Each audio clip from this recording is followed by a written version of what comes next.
బీజేపీలో వరుణ్ గాంధీ టికెట్ అంశం చర్చనీయాంశంగా మారింది.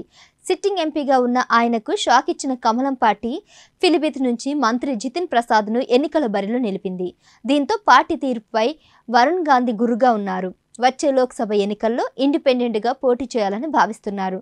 ఈ క్రమంలో కాంగ్రెస్ పార్టీ ఆయనకు గాలం వేస్తుంది. కాంగ్రెస్లోకి రావాలని వరుణ్ గాంధీని ఆహ్వానించడం హాట్ టాపిక్గా మారింది.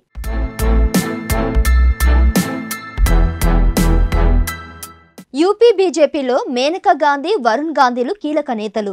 మేనకా గాంధీ సుల్తాన్పూర్ నుంచి ప్రాతినిధ్యం వహిస్తుండగా వరుణ్ గాంధీ ఫిలిపిత్ ఎంపీగా ఉన్నారు. అయితే ఈసారి మేనకా గాంధీకి టికెట్ ఇచ్చిన బీజేపీ వరుణ్కు మాత్రం మొండి చేయి చూపించింది. కావాలనే వరుణ్ను కమలం పార్టీ పక్కన పెట్టిందనే వాదనలున్నాయి. ఢిల్లీలో రైతుల ఆందోళన సమయంలో సొంత పార్టీపైనే వరుణ్ గాంధీ విమర్శలు చేశారు. ఆ తర్వాత పలుసార్లు పార్టీ విధానాలపై అసంతృప్తి వ్యక్తం చేశారు. ఈ పరిణామాలను దృష్టిలో ఉంచుకొని బీజేపీ టికెట్ నిరాకరించినట్లు తెలుస్తోంది.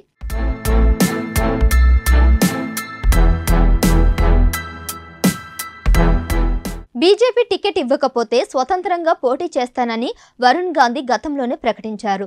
ఈ నేపథ్యంలో కాంగ్రెస్ పార్టీ వరుణ్ గాంధీని పార్టీలోకి ఆహ్వానించింది. వరుణ్ గాంధీ కాంగ్రెస్లోకి వస్తే సాదరంగా ఆహ్వానం పలుకుతామని సీనియర్ నేత అధీర్ రంజన్ చౌదరి ప్రకటించారు. గాంధీ కుటుంబానికి సంబంధం ఉందన్న కారణంతోనే బీజేపీ ఆయనకు టికెట్ ఇవ్వలేదని ఆరోపించారు. అటు వరుణ్ సైతం హస్తం పార్టీలో చేరేందుకు సముఖంగా ఉన్నట్లు తెలుస్తుంది. కొన్ని రోజుల క్రితం రాహుల్ గాంధీని ఆయన కలవడం దీనికి బలం చేకూరుస్తోంది. అయితే మేనకా గాంధీ కూడా పార్టీ మారుతారా లేదా అన్నది క్లారిటీ లేదు.